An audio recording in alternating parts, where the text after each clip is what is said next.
Welcome back to A Celtic State of Mind. I'm Paul John Dykes, and this afternoon I'm joined by Jim Moore and Colin Watt. We're going old school today, Colin. This is like a throwback. That's terrible. Jim's looking good for his age. See you next time. Bye. See you after. Bye. Good talking. That's an early. You're always a pleasure. Early yellow. A pleasure. What a ball! What a Barry ball! against Christian Daly. You've just smashed them. Always a pleasure. Good to be here. Yes. I'm joking, Jim. Good. Why to that bother? Why that? No, it is. It's old school Acsom today. Back to the where we started, really, isn't it? On here. How long ago is that now? About 5 years ago. Well, the live streaming certainly.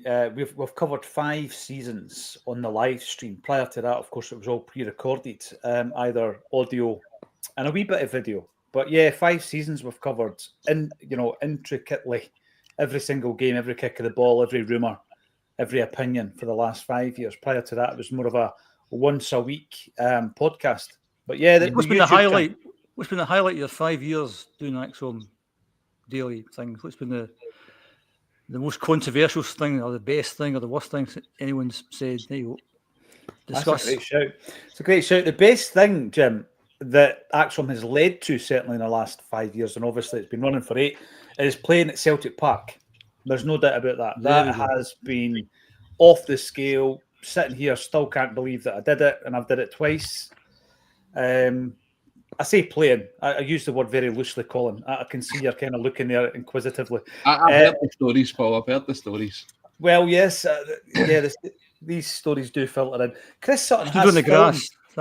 Yeah, but he filmed me hobbling off. That footage might be used against me at some point in the future. But, I just think that, Jim, we've covered every game, so there's been so many high points and low points. And the strangest one was when we did the quadruple treble, and it was all locked down, of course, and it was a Scottish Cup that had kind of been staggered into the next season. So, you're playing against a player, and Craig Gordon, who was your player when that Scottish Cup final would have been played, and Shane Duffy's playing for Celtic. It was all a bit strange. That was wacky. That was bizarre. Ange Postecoglou's arrival was big. Brendan Rodgers' return was big.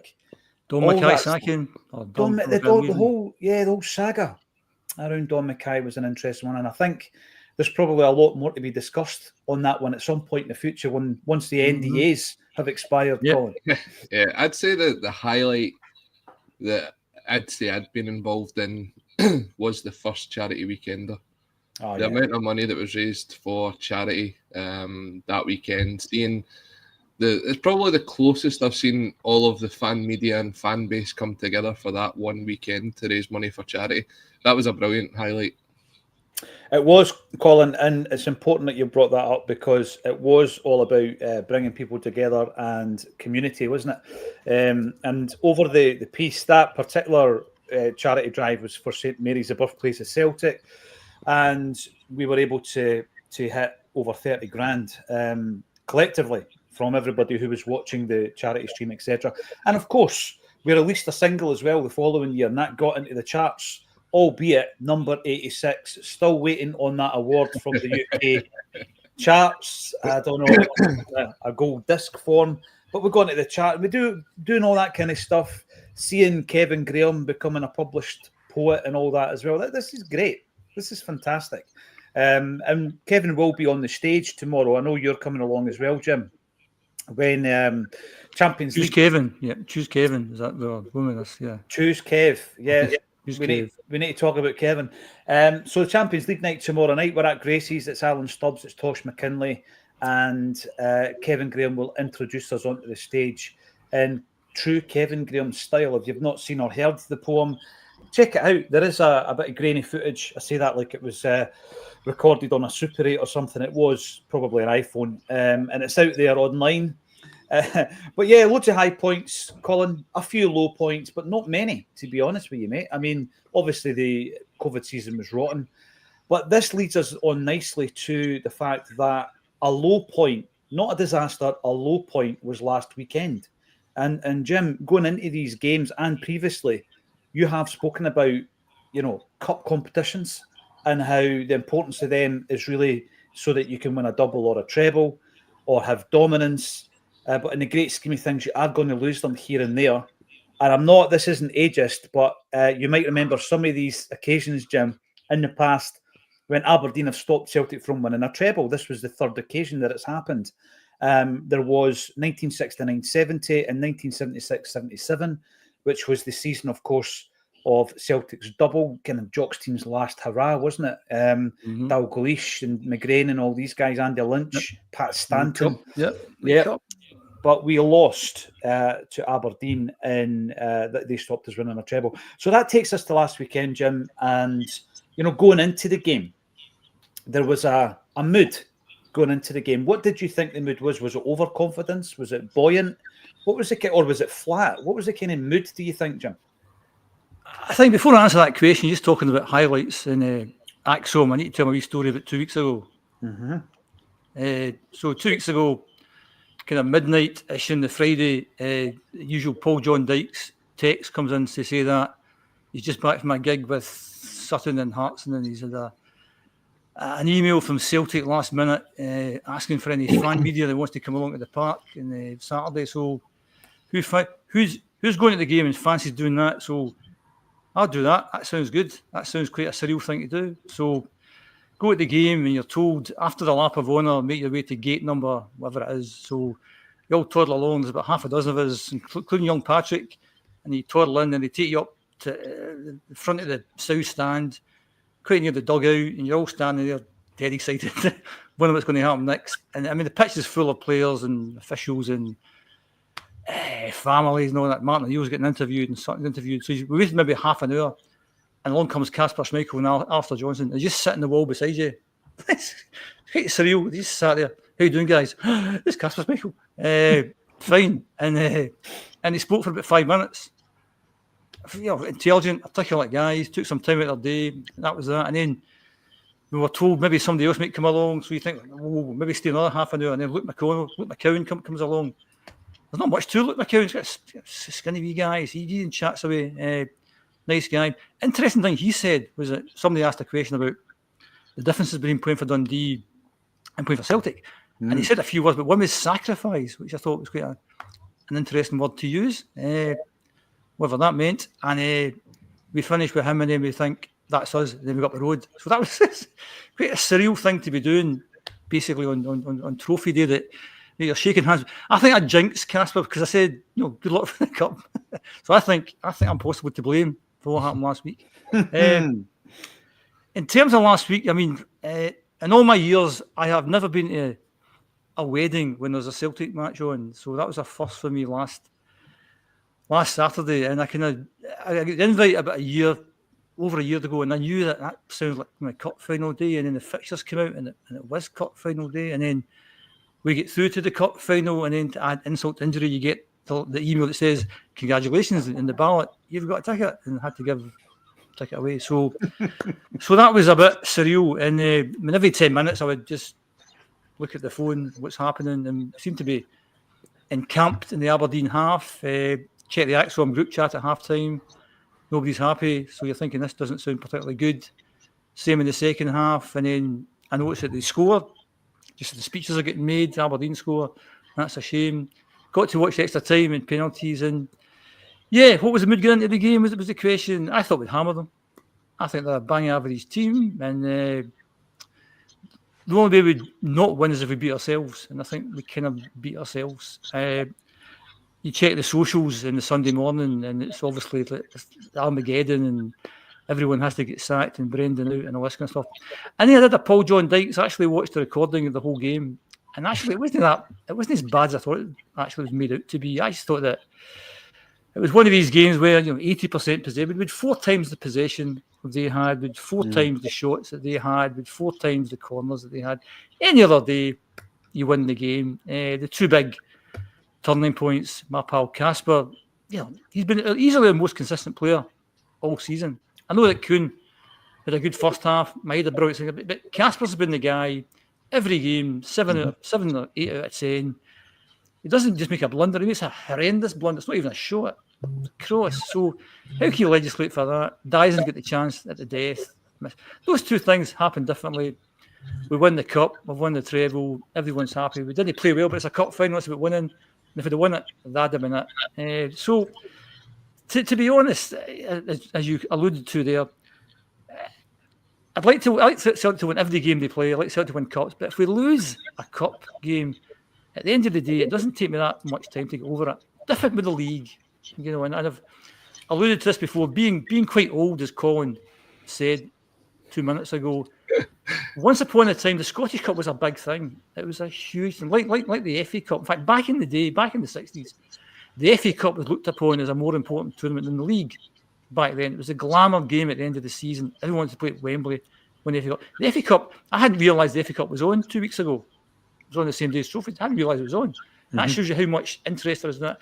And I think the Scottish Cup for me is kind of going the kind of same way. And I said something the other time I was on. We were having a rant about. I was having a rant about we're playing too many games in the league reconstruction, and I said scrap the League Cup. And it wasn't a very popular opinion. People saying you're talking rubbish. How can you scrap the League Cup? Because that's part of the treble. But well, who cares about a treble? If you were to lose the League Cup, what are the consequences of losing the League Cup? None. What was the consequences of last Saturday? None. What's the consequence of losing the league? Massive. Yeah. Huge. So your levels of disappointment, if I was to call it that, maybe Alan Morrison can put an X beside that X level of disappointment. When you lose a league game, is massive compared to the cup. You can let the cup go pretty quickly, I think. And I'm not trying to be doing this entitlement thing, or it's not a tedious type of thing. But winning a treble maybe isn't special anymore. Maybe when Martin O'Neill won it in 2001, that was 32 years since we'd done a treble. So a whole generation hadn't seen a treble, so it was really, really special. It was unusual. But you're winning trebles, double trebles, single trebles, quadruple trebles. It's brilliant, but it becomes not that special, I think. And I would like to use the cups to give the younger guys a chance. If we're going to stick with the League Cup, and I don't think there's any vision to scrap the League Cup, and we're going to stick with the League Cup, why don't we say we'll use that as a pathway? Why don't we commit to say, well, let's guarantee 3 academy players a game in that League Cup campaign? If they're good enough, obviously, if they're good enough. Yes. And make that commit. There's your pathway. And that would have been Cummings a game, or Doak, or Vatter, or Kelly. And what disappointed me in the lead up to the Scottish Cup final was the fact that we're going for this record number of goals, and we play Hatate at Aberdeen. We didn't really have to play them, stuff like that. So there's a lot of things annoyed me in the lead up. In terms of losing the game, I thought Aberdeen, we deserve to win the game because of all the stats. We just weren't maybe as good as we normally are in that last third of the pitch. They played possibly 20% harder than they ever played before. Our levels dropped a wee bit. They stuck to the game plan. It's fair play. And any time an underdog wins something, you have to say fair play to them. Did they deserve it? No, they didn't. In the same way that we didn't deserve to beat Barcelona back in 2012. We didn't deserve it, but we dug in. It was a famous victory. For Aberdeen, it was a famous victory. Congratulations. It's good for Scottish football, for somebody other than Celtic to win it. Fair enough. I just thought, as I said, doing my Paul John Dykes and watching it again, it wasn't as bad as all the kind of Armageddon that kind of followed on social media. And the players who are looking to do something, Kuhn, Engels, Bernardo, just a wee bit below. They're all young guys as well. I mean, you can't expect them to be. And they'd have been nervous as well. It's a cup final. Maybe the first cup final for some of the guys. So at the end of the day, it's disappointing, but for a fantastic season. So, and then you always say as well, Paul, at the start of the season, what's your kind of ambitions? Well, we're the biggest club in Scotland by whatever metric you want to use. So you think, well, we should win the 3 trophies. We'll be odds-on favourites to win the 3 trophies. But for me, we need to win the league. If we win a cup, that's a wee bonus. And the fact that they both cup finals went to penalties, you'd be very lucky to win 2 penalty shootouts, I think. Yeah. And conversely, unlucky to lose 2. So we won 1 out of 2, and 1 out of 2 is kind of fair. And actually, the fact we won the 1 would have liked to have won if you ever given a choice. We'd have liked to win the Glasgow Derby penalty shootout. So that's a long-winded way of saying, I thought we'd hammer them. We didn't. That's football. Hey-ho, we move on. And I don't think it was as bad as a lot of people made out. No, there's definitely been a massive... Colin, over to you. Massive reaction. I'll tell you something, right? When hosting a Celtic State of Mind, there's nothing better than opening it up, A, with an insult from Colin, and then B, a 12-minute answer for Jim. That's tremendous. It sets us up 12 brilliantly. minutes, goodness. Yes. Sorry, Colin. But On one of your first points when you're talking about sacrifice, Luke McCowan, I would say that shows you the difference between playing, no disrespect, for a club like Dundee and playing for a club like Celtic. There are far more sacrifices, Colin, in terms of that 24-hour athlete that Ronnie Dyler spoke about all those years ago, whereby once you play for Celtic, every single thing you do in terms of your rest time, your recuperation, your diet, even the way you conduct yourself away from playing and training is focused on being a Celtic player. I think that, I can't speak for him, but that's what I take from that word sacrifice when Luke McCowan uses it. What do you reckon? Definitely. And do you know what? I disagree with what Jim was saying about the trebles and the trophies and stuff like that.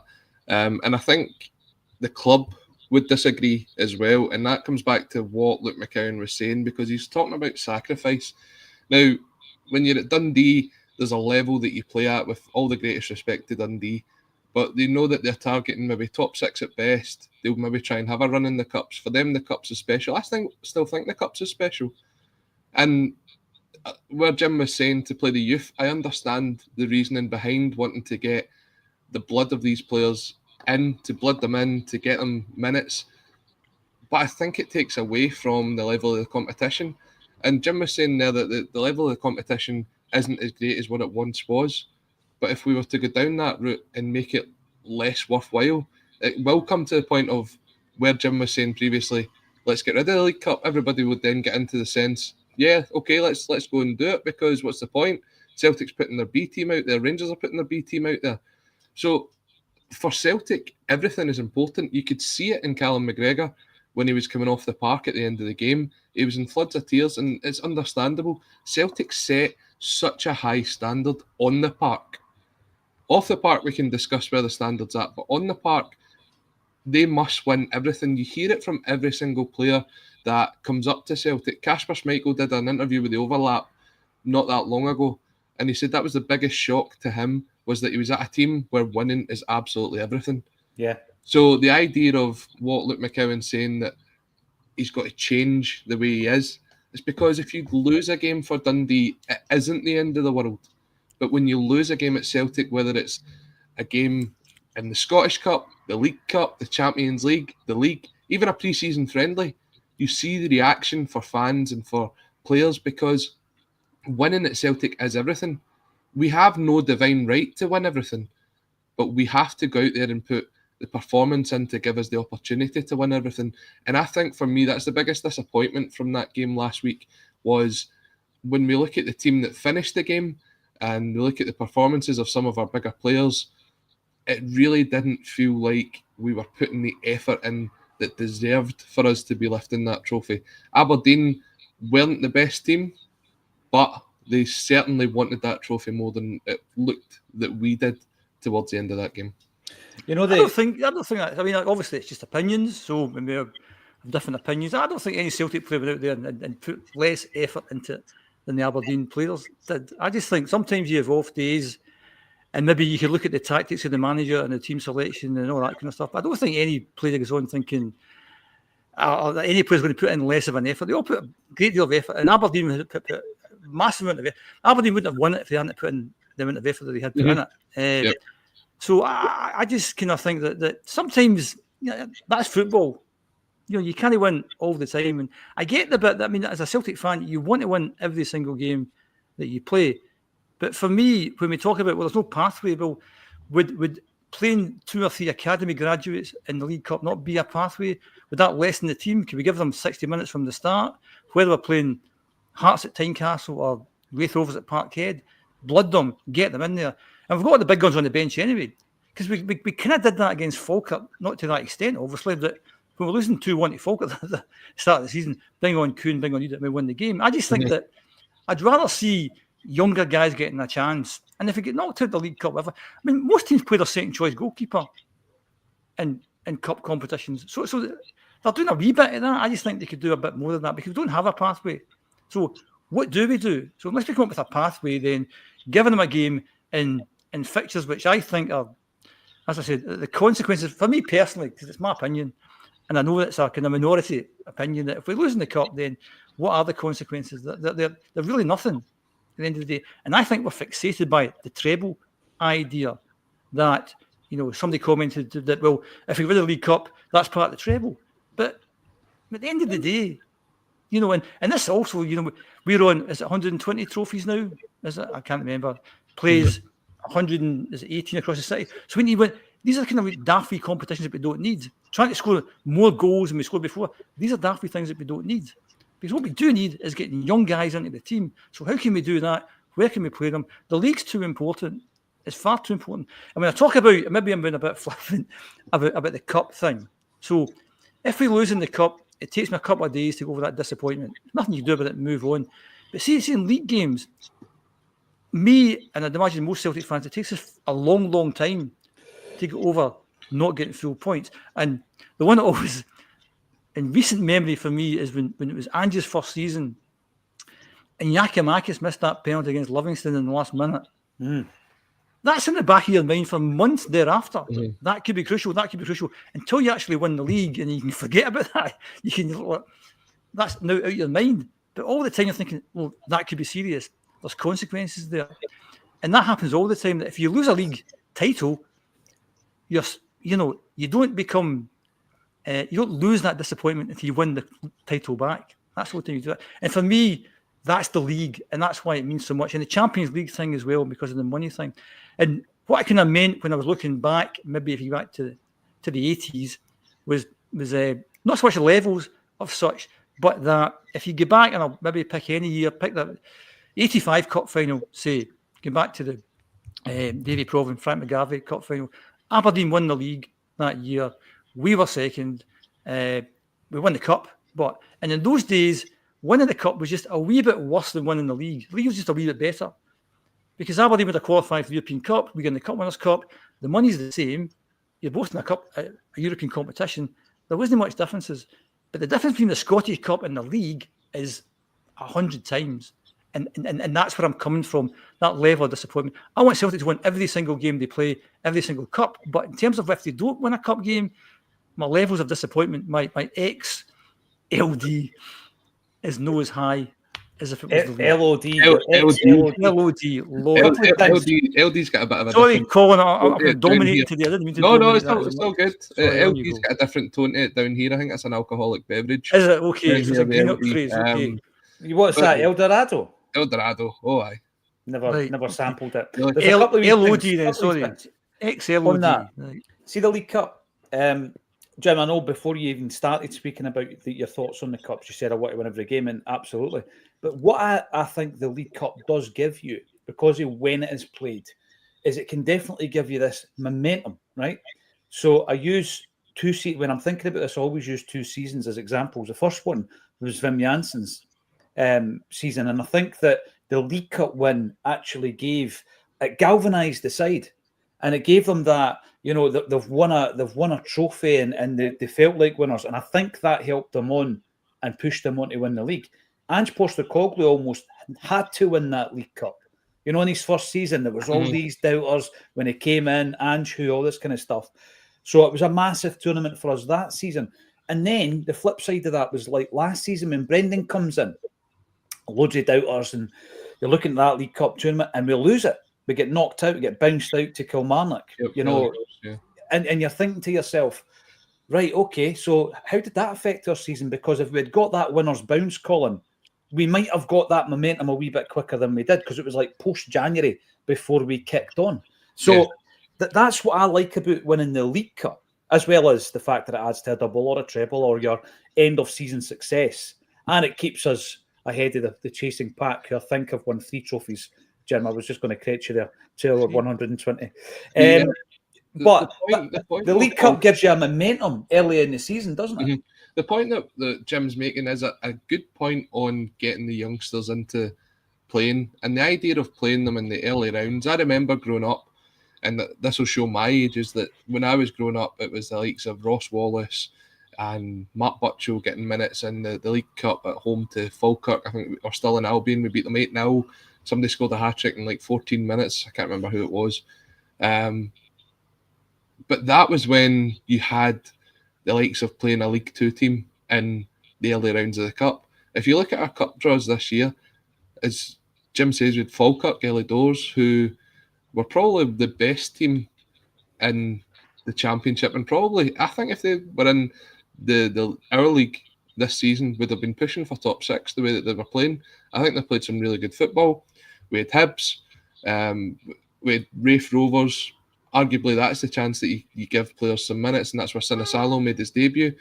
But there's also games in the league this year where we've been coasting, and you look to the bench and you go, right, who's going to get minutes? And then at that point, you're maybe turning to Bernardo coming on. You're looking at Yang coming on. You're looking at guys like Luke McCowan coming on.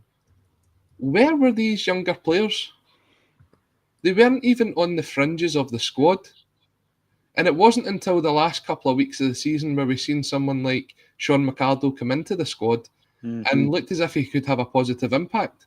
Now, I'm not saying it would have been a complete game changer, but on Saturday, if Sean McArdle had come on to go into midfield ahead of a tired Greg Taylor and Jeffrey Schlupp at left back, I think it gives you more momentum going forward. Greg Taylor was a holding midfielder pretty much. Cal McGregor was holding. There was nothing to link the front three. There is times, especially now that you can bring on 5 subs in the league, that we have to look at it and say, if we're not bringing the youth players on and giving them the chance over players that we think aren't good enough to be part of our squad that we've paid money for, then why would we turn to the League Cup and do it like that as well? The youth, if we're going to blood the youth, we've got 38 times a season where they could at least be on the bench to be part of that squad. The League Cup, because it has nothing to offer the winner, does devalue it, in my opinion. The Scottish Cup for Aberdeen, that took them from the Conference League to the Europa League, and that's worth a couple of extra £1 million for them. For us, as Jim says, it didn't mean anything in that sense because we were going to be in the Champions League regardless of whether it was going to be we won it or we lost it. However, in future, if the coefficient and UEFA keep going the way that they're going, and it basically becomes the Super League that they've been trying to get, that could be the importance between getting group stage football and not getting group stage football. There's still something to be said about having that day out at Hampden in front of, let's be honest, it was a good crowd. Although Aberdeen say they're sold out, there were still empty seats. I'm not going to touch on it. But in front of the crowds, that day out at Hampden should mean something because you're going that one-off game, 90 minutes to win a trophy. And as people will tell me or keep telling me, remember the 90s when we won nothing. So we can't just like... Jim and I do. Yeah, we're old school. No, I totally agree with you, Colin. You want to win every game, you want to win every cup. What I'm questioning is whether a second cup competition is something that we should still have, because I think you have to move on in life. And this time we've got 120 odd trophies. Well, there's a lot of League Cups in there. There's not a League Cup in Spain or Italy or Germany. And that's why we're the most successful club in the universe or whatever we are this week, or whatever, because basically that's not there. So you have to question what you do all the time, I think. And I don't think we'll scrap the League Cup. So if we don't scrap the League Cup, should we try and utilize, because we've got an issue with a pathway. We don't have so what's the guy with the hat's name again? Paul somebody. Tisdale. Paul Tisdale. Right. So what's the plan? What's the pathway? The guy with the hat. What are we going to do? What's the pathway? And if he turns around and says, you know what? As of next season, we will play 2 academy graduates in every single league. We've talked to the manager about this, and he agrees we're going to play 2 academy graduates. We're going to start every single League Cup game. We may not finish it, but that's what we're going to do. So you all know you're going to give with Raith Rovers at Celtic Park, Hearts of Tynecastle. You're going to start the game. And surely a Celtic team that we've got 9 brilliant players and 2 young guys coming in, surely that's good enough to beat our Hearts at Tynecastle, or anybody, to be perfectly honest. And at least these young guys know I've got a chance this season. I've got a chance of a game. And if you said that to Ben Doak or the young lad, Cummings, I saw the thing yesterday, 30-goal Daniel Cummings goes to West Ham and we're getting £2.50 or something, and you think, well, why didn't he get a chance? Well, the league is so cutthroat, and it wasn't cutthroat this season. You could have played you could have played me and Colin half the time when they still won the league after New Year. Sorry, when we were 13 points ahead. Couldn't have played me. When they played you, you're always injured, so it's not like point. That's why I didn't pick you. Colin and I are fit. We can go. That's why I never made it. Remember that midfield had dynamos once. See, part of the problem with the League Cup is the format, I think, just now. I think it works for the teams that are not in Europe because you've got that. It starts the pre-season. It's the pre-season. Morton and Motherwell always seem to meet in the group stage. That's 3 seasons or something in a row where they've been drawn together. And they have those games. I think it's 4 games. It goes 90 minutes, and instead of extra time, it goes straight penalties. So you get 2 points if you win on penalties, etc. That format works. But from that point onwards, when the European teams come into it, Celtic played 4 games to lift a trophy. Yeah. Now, if you're playing Rangers in the final, are you going to play those academy graduates? Most likely not. It's too big a game. The games that led up to it, Aberdeen in the semi-final, an opportunity. Aberdeen were probably the second best team in Scotland at that point. Falkirk, again, strong team. You could argue that's the game that you could throw boys into. And I think the first round was Hibs. And again, that Hibs side at the start of the season looked promising, though the results weren't coming through. You could see where they finished up. So at that point, you're sitting there going, right, you don't want to lose in the first round, so you maybe not risk it there. The second round, right, okay, you can throw the boys in. Semi-final, that's quite important. They'll maybe get a bit of time there, and in the final, they'll not play. So it's... For me, sorry, when you go. Sorry, I was just going to say, I think we have to either commit to bringing the youth players in and playing them, not just in the cup, but having them on the squad. For me, I think there should be the old rule that there was back in the turn of the early 2000s where you had to have at least 2 under-21s in the squad. Now, people might take the advantage of that and throw in some foreign players, but for us, I think it has to be maybe 2 academy graduates under the age of 21 that you can say, right, they're part of the squad. The same way that the European squad has 4 homegrown players that have came through your own youth academy. You've got 9 on the bench. Yeah.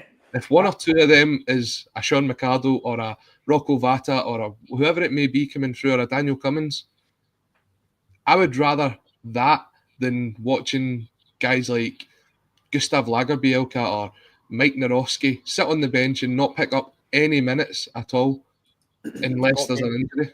Listen, Colin, I think that's the way forward, and I think that needs to be across all the domestic competitions, and it's the authorities that make that change, and that's the rule change, that you're going to have 2 guys who are going to get the experience of the preparation for a game, being in and amongst the first team dressing room, all of that kind of stuff, which helps with their development and their progress. And then, of course, if you are winning a game, initially, you can then start introducing them, and then you start testing them at tricky away grounds, like Brendan Rodgers has said. I think that's the way to go, Jim. Rather than wholesale play your reserve team in a cup, I think I never said play a reserve team in a cup. What I said was that if you wait for the SFA to make changes, then the 3 of us will no longer be here. Basically, what I'm saying is that speak for yourself, Jim. Speak for yourself.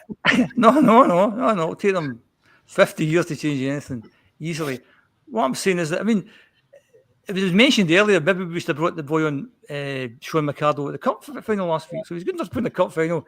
He's good enough to play any cup final. And all I'm saying, and obviously it's just an opinion. I don't look at the chat room, and I'm sure there are people saying this guy's talking rubbish. It's an opinion. If I say that I like tea and you like coffee, I'm not wrong because I like tea. It's just an opinion.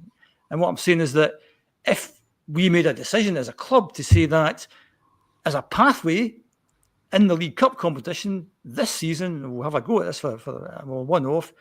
2 of the spots, let's make it 2, will be academy graduates. They'll start the game. And if you're an academy graduate, you're thinking, I'm going to get playing for the game. I'm maybe going to get a cup winners medal here. If I'm not good enough, they don't play, obviously. It doesn't have to be the same 2 all the time. And don't have to finish the game. So I'm not saying in any way, shape or form we play a reserve team. Because at the moment, most of the bigger teams play the reserve goalie. It's not a decision they're making. They're saying that's what tends to happen in most competitions in Scotland and England. So we're kind of already doing that with actually one of the most important positions in the park.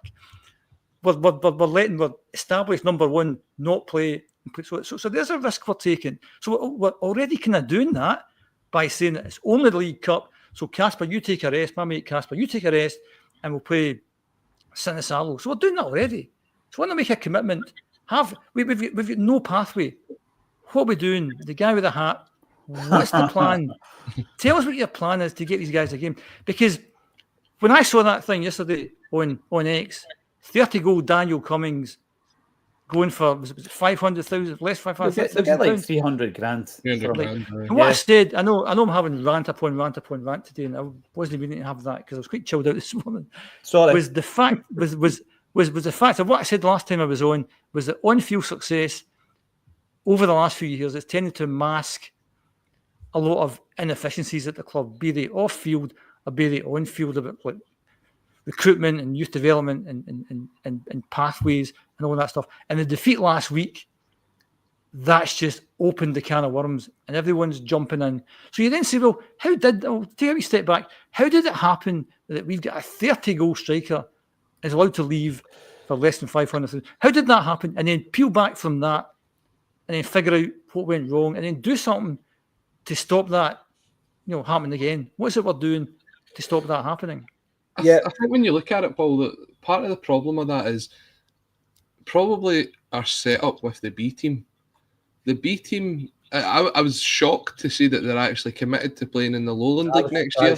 Yeah, I think a lot of that will maybe come down to the fact that the restructuring of the leagues isn't set to take place for another year. So it's almost like a sort of purgatory area where they're just sitting there going, right, there's nowhere else for us to go, so we'll sit here for another year. But these B team games tend to kick off at the same time as Celtic play. So Celtic could be playing Hearts at Celtic Park and the B team could be playing Caledonian Braves away.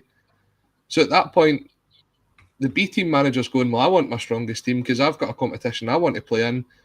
So no, you can't have Daniel Cummins up there. It then comes down to where the hierarchy is in that. Are they a B team player? Are they a Celtic player? Because the way that the structure is just now is that if that player moved from the B team to the main team and played, I think it's 5 or 6 games, they then couldn't go back down.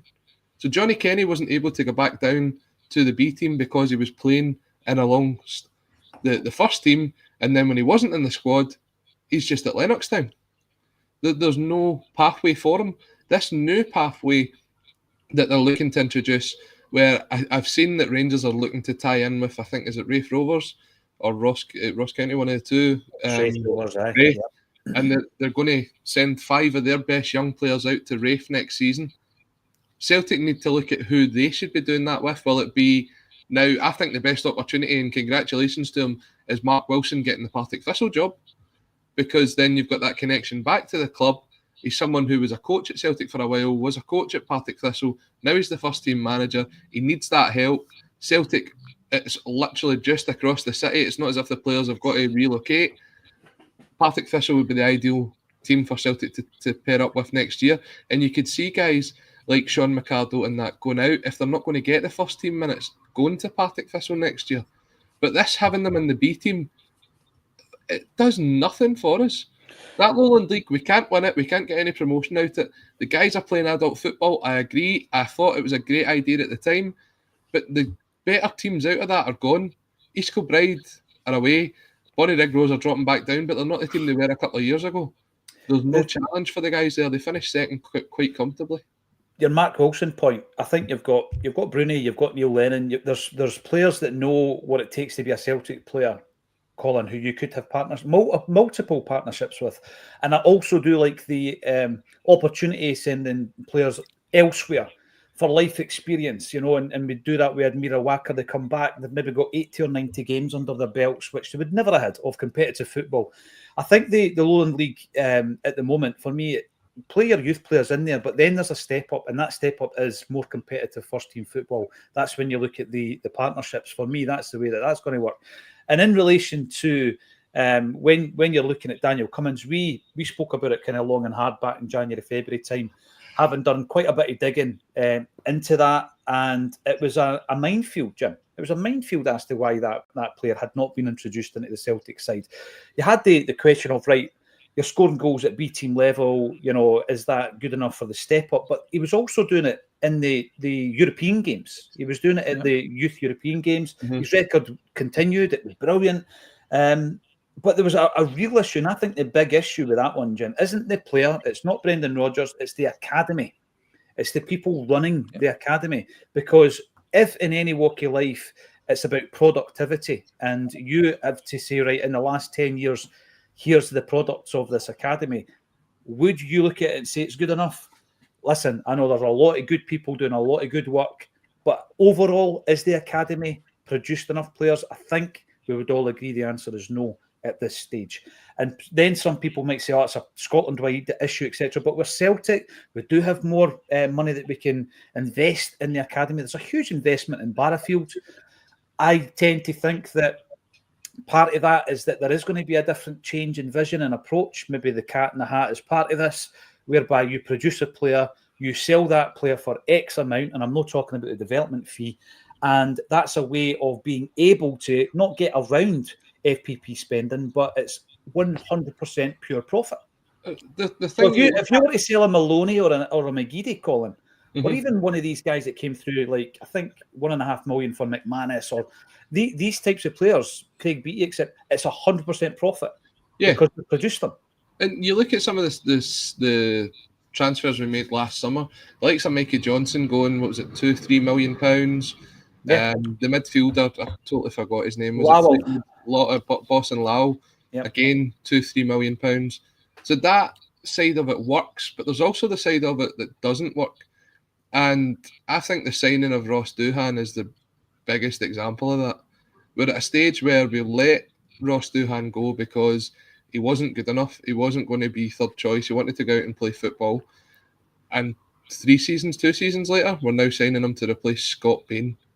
Strange. That is a terrible position for us as a club to be in, because one, he's still young enough to go and play another 10 years and have a career somewhere else. He's coming back to Celtic, I think, personally, because he's a Celtic fan and wants to be there.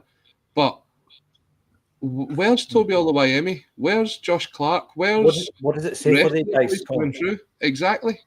So why are we at the stage where we're replacing one average goalkeeper in Scotland? Careful what you say about Baines. I'm a Bainiac as well, right? But he was an average goalkeeper. It was okay. We're replacing him with Ross Doohan, 1 for the UEFA squad rules and 2 for the UEFA squad rules. What's the point? I think obviously Ross Doohan sees Scott Bain as something of a role model. Posters of him in the gym. I go there for 7 years. I win 16 trophies and my gloves never get dirty. This is brilliant. Jim, I'm going there. Scott Bain won a trophy every 5.5 games. On average. He's my man. Was that on the bench or playing? Playing. He made 5.5 appearances for every medal that he's got. I thought there had to be a minimum, surely, of league. For goalkeepers, there's an exception rule. Is it? Yeah. He just turns up, full kit, gets a medal, way home, brilliant, puts it in the cabinet. Same pair of gloves. He's had some years. never saved the ball. Never used them. Sorry, Bain. So if you're tuning in, hopefully you get a good move to LA or something. I think he's going to Falkirk. I've heard is he going to Falkirk? Yeah. Right, okay. You'll always be remembered for his debut. That's the highlight. Obviously, when he came in at Ibrox, the 2-2 game. He helped us win without Bainzo with that game. Who knows? Might not win the league that season. Who was the backup goalkeeper that day? See if it's someone like Ross Doohan. That sums the whole situation up. It's unusual, Colin, but it says more about the question that I would ask in relation to it is what happens to the other 2 young goalkeepers we've got in our books. Obviously, Toby Oluwayemi has been at Dunfermline. I don't know if that's going to be extended, and we knew it would. I don't know what the future holds. He was a really highly rated goalkeeper when we signed him from Spurs, so it seems to have stagnated a wee bit. First team football, absolutely tremendous, but does he have a future at Celtic? By the way, I'm bringing this in because I'm going to repeat this story. Ian Roy, I'm standing at Barazat Design on Saturday whilst Jim's at his wedding trying to sneakily look at the score and Colin's at the game. And this gentleman came up to me and he's standing next to me and he's chatting away. Lovely guy, by the way, got to say. And I'm standing next to big Ewan Martin, who's about 3 heads bigger than me, by the way, right? And there's Ian Roy. It's Ian Roy. And I'm like, what are you doing here? You're meant to be in Florida, no? But he had flown over for the Cup final weekend, Jim. The Cup final weekend. And he's standing next to me at Barazat Design. This man here, Ian Roy. And obviously introduced himself. So big shout out to you. And you obviously met Ewan Boy Martin. And it's great to be able to meet fellow Acsom enthusiasts and contributors and commenters at these events. So big shout out to you.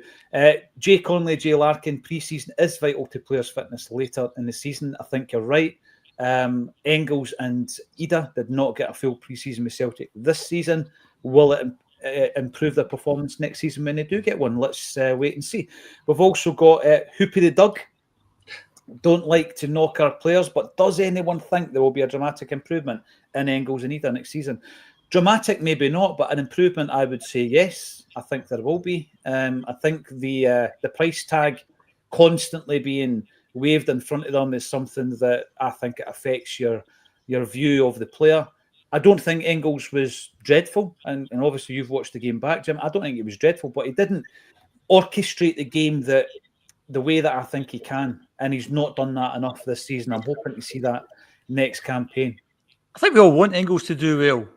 Yeah, nobody wishes the boy ill, but I think every season you look to be.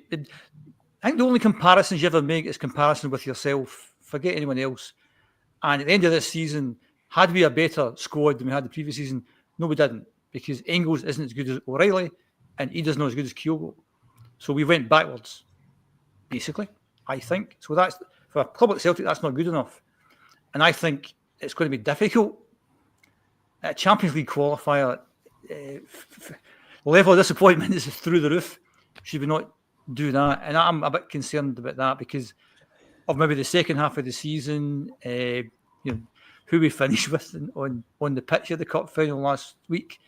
I think there's a lot of work to be done. In terms of Engels and Ida, they've contributed to the season. If we'd other players in their places, would they have made more or less of the same contribution? If Bernardo and McCowan had played instead of Engels all season, would it have made a big difference? Not sure it would. If we'd have played Maeda through the middle the whole season, would it made a big difference?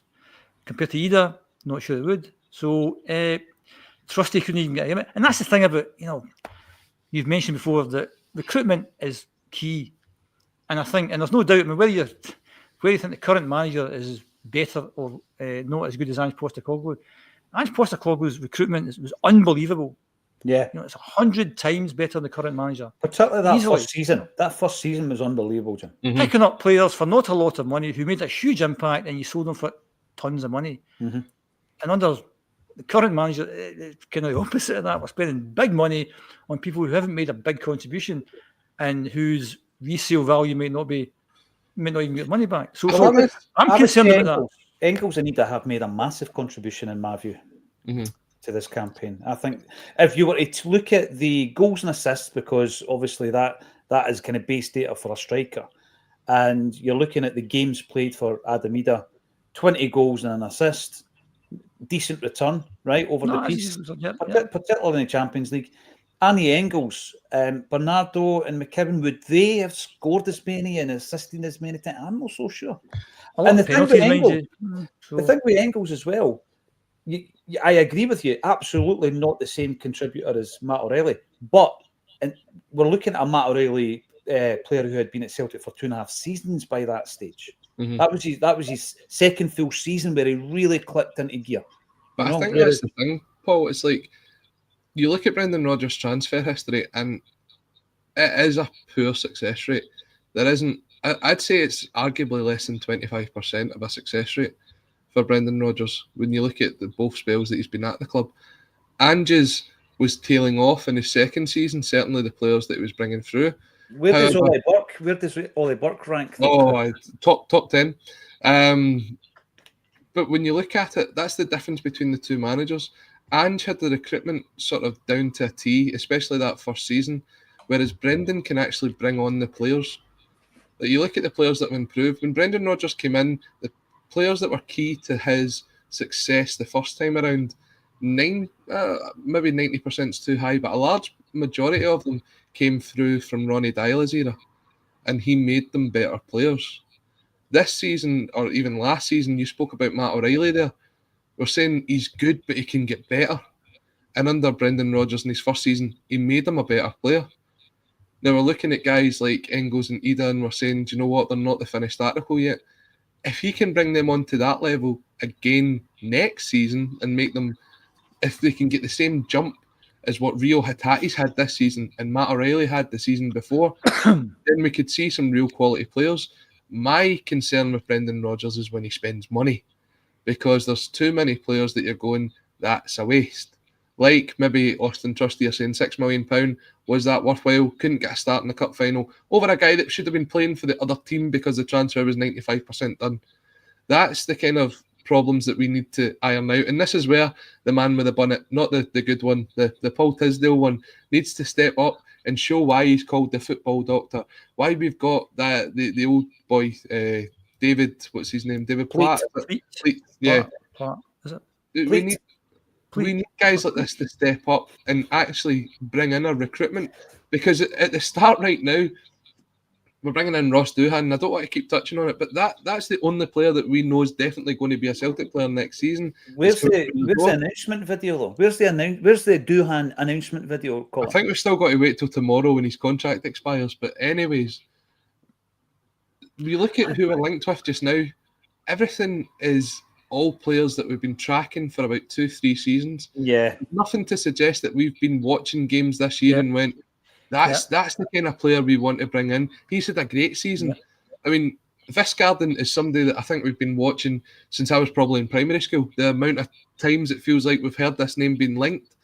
Yakimakis was in the papers a couple of weeks ago. He wants to come back. It's just lazy recruitment. Yes. And it comes down to the way that we are set up. We have no football director. We have no head of scouting. We do have a head of scouting, but let's be honest, does anybody really know who he is or what he's doing? There's no structure behind there. A lot of the signings that have been successful. Jay Lefeuve. He's still there. He's the head of scouting, right? Yeah, he was in the programme where they listed all the staff members. Maybe it was a bit better. But if you look at the successes that we've had in Rodgers' time, a lot of it's been contacts or people that he's known before. Yeah. Scott Sinclair, someone that he coached before. Kasper Schmeichel, someone he coached before. Joe Hart, somebody he knew. The players that he's bringing in that are successes almost from right away are players that he's worked with and players that he knows. So it's his phone book that's bringing the success. Anges was maybe the same. He knew these Japanese players and coming in. Yeah. But we, as a football club, for us to strive to be one of the top teams in Europe, it has to be 10 times better. Correct. Also, I mean, sorry, button in. I agree 100% with Colin, and that's part of once the on-field success maybe goes away a wee bit, that just opens up everything else.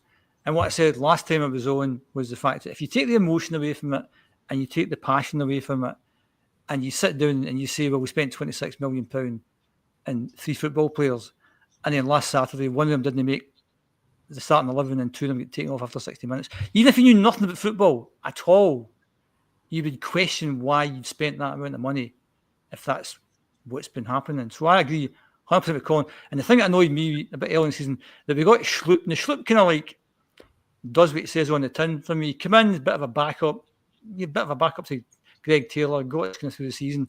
And then you saw online, should we sign Schlupp? Schlupp's better than Taylor. No, Taylor's better than Schlupp. Neither's good enough. You know, we're bringing in Kieran Tierney. That's all we know is in the world, there's only 3 left backs. Those are the 3 left backs that we know. So who do you want as the 3 left backs? And there's a whole big world out there. And why would not? I mean, for me, I'd let a left back, a big unit of a guy, got him down the pitch, can put a good cross in, can head the ball, scores goals from corner kicks with his head. That to me is my identity at left back. That's not Greg Taylor. It's not Schlupp. What do I know about anything? But there must be. We must have a database with hundreds of players on it. Yeah, and by the way, that's not a dig on Brendan Rodgers at all. As I said, I think he's a very good coach, and I think he brings out the best in certain players. Matt O'Reilly's an example last year. Hatate's an example this year. The transformation in James Forrest's career when he first came to the club as well was unbelievable. He brought on guys like Stuart Armstrong. He made players of Dembele and Edward. There is so many success stories of him bringing players on. The problem is relying on who we bring in. And that's what it comes to. Some of the best managers in the world have had some stinking transfers. You go through Alex Ferguson's transfer history and you see guys like Bebe who won the Homeless World Cup, and you're saying you spent so many millions of pounds on players like that. They can afford to do that. At Celtic, we can't. The success rate needs to be higher. It's got to be higher. And again, Colin, going through players that you trust and you have contact with, is fine as one way of signing players. It can't be the only way. That's the thing. You've also then got to have a database, as Jim says, of a short list of every single position. And I think we do that. But it gets to the point where Brendan Rodgers is coming to this football club second time round, and the first transfer window says to him, I don't trust the other methods, because what you presented me with wasn't good enough. That first transfer window simply wasn't good enough. And that was us showcasing, this is what we do now, Brent. This is how we do it. Look at these players that we've produced. Lewis Palmer, Odin Holm, Kwon. And he's looked at that and thought, well, I'm not doing that again, because that was that was a waste of a transfer window. But in terms of the Champions League qualifier, the draw's going to be made, obviously, and the games will be played in August. The big question is how we approach that. So on the one hand, you've got the fact that, yes, we have money, but very rarely do we come out of a transfer window having spent any of it in terms of the bottom line. And, you know, normally what we do is we make a big sale. I'm looking at things like the amount of players, Colin, that famous list of players that I would get rid of, the guys that don't contribute to Celtic, and getting them off the wage bill, but also doing what you said about Bossen Lawal and Alexandro Bernabe, and actually clawing back some money. Mikey Johnson. Look at the three guys. Look how much money we made from the three guys. About 10 million quid. That's massive. I mean, that's half the investment that I've heard that the team across the city's just been given because they've been taken over. That's half of that. And you look at it and you go, right, that's £10 million. What can you do to reinvest that £10 million? Now, if that £10 million paid for Arne Engels, you're going, right, we're broke even, that's fine.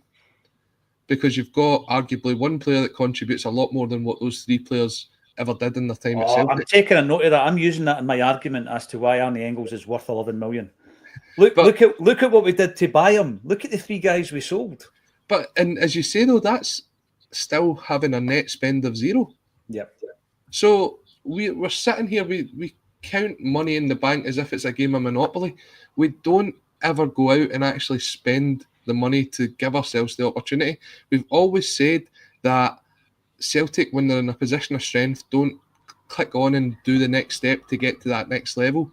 If you look at that squad just now, there's probably 3 or 4 positions that you're thinking, if we could just get a first team quality player in there, then we can actually maybe go on and do something. But I'm not saying that we're going to go win the Champions League or anything like that. We know that's a pipe dream.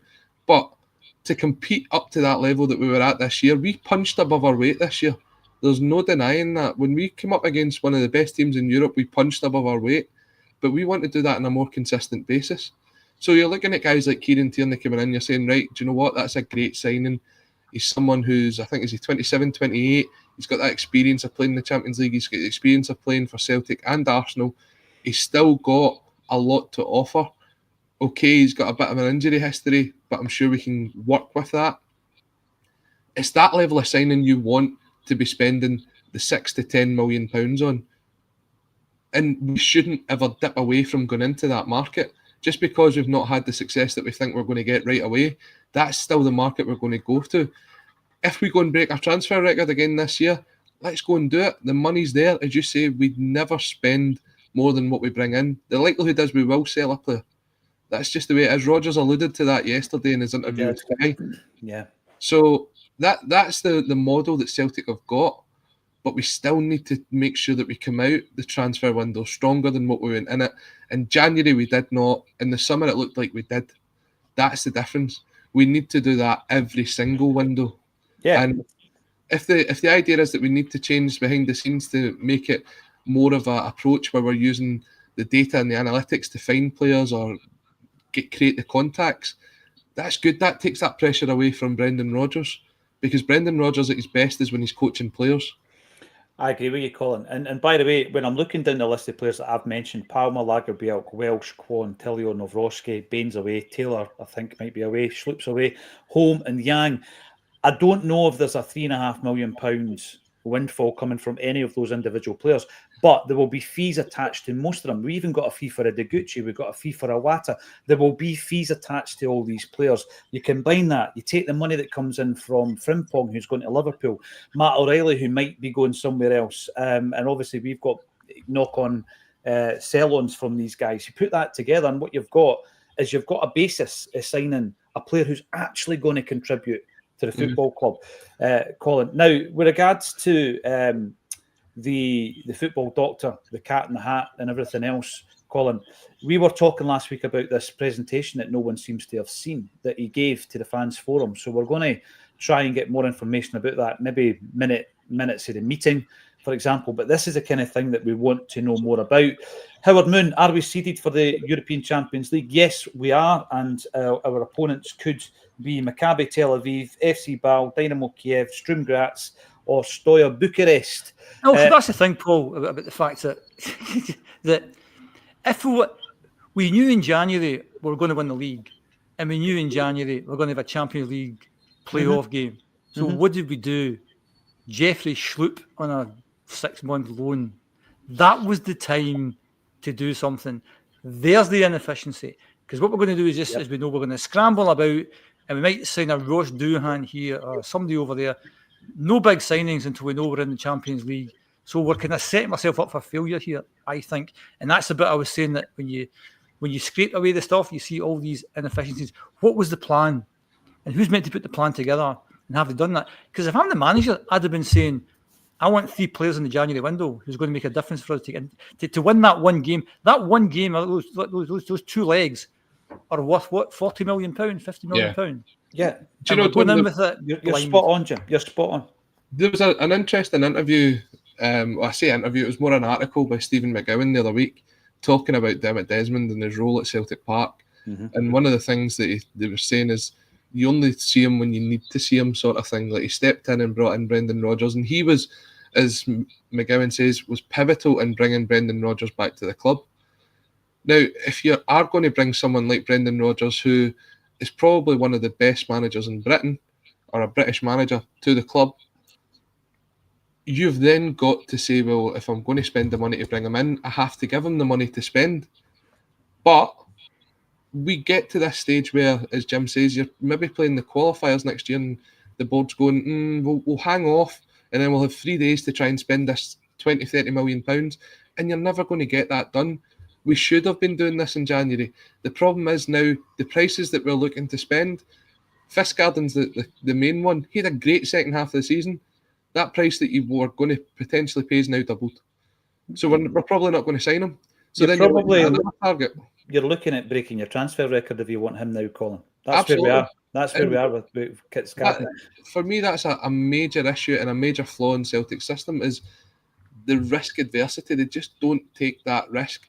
There's never been, ever since the COVID season, where we did actually take the risk because we knew there was no money coming in. We gave Lennon the money and we bought Albion Ayeti, and gave me nightmares for years to come. By the way, happy birthday, Barkas, today. But just because it's happened once, look how quick we recovered that situation to be in such a key financial position. We're not going to get the straight into the Champions League unless one of the Scottish teams goes on a right good run for a couple of seasons. So we have to be in a position where we're going into the qualifiers, as Jim says, with players that are going, they are our star men. They are the 11 that are going to go and try and win us the title, that are going to go and try and win us the treble, and are going to go and try and get us Champions League football. We can't be in a position where we're saying, we're playing this guy just now. We might have to play Nawrocki just now, but we know if we get through, we're going to go and spend £10 million on a centre-half. That can't be the position come the qualifiers in August. We've done it so often. Also, the doomsday scenario is that we don't qualify and our rivals across the city qualify, which could be a real game changer. So I just think we're sitting back letting these things happen. January was the time. It's kind of too late now. No, big time, big time. I've got to say though, Tommy55, always a pleasure to see you, but please delete the videos if you were at the game and you saw me playing. And there's a couple of other things before we go. Looking at the socials, let me just bring that comment away. Looking at the socials very quickly. Some important things to share with you. The first one is on our X page, Twitter. There we go. Just a big shout out. We were able to donate another charitable amount to someone who needs it this week, and it was all down to the contributors, people that get behind our charitable endeavours and who donate and follow the links and give us money at live events, etc. But just to say, we're right up at 113 grand plus, or just under 114,000. Unbelievable. Unbelievable. Big shout out to everybody who helps us with that. It's incredible, guys, isn't it? See, when you see it, in black and white like that, unbelievable amount of money to raise. The other one is on Facebook, slightly different.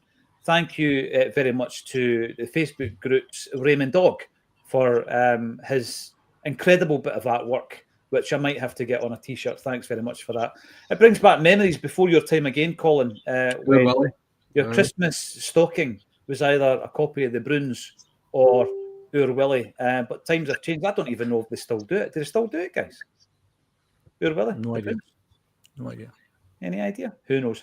Thanks every single one of you for getting involved. It's always an absolute pleasure. And if you want to come and watch the Champions League final with us tomorrow night, we'll be at Gracie's with Alan Stubbs and Tosh McKinley. A couple of tickets left, and the link is under the video. Absolutely fascinating and intriguing, and humorous at times chat with Colin Watt and Jim Orr. Thank you very much for joining us.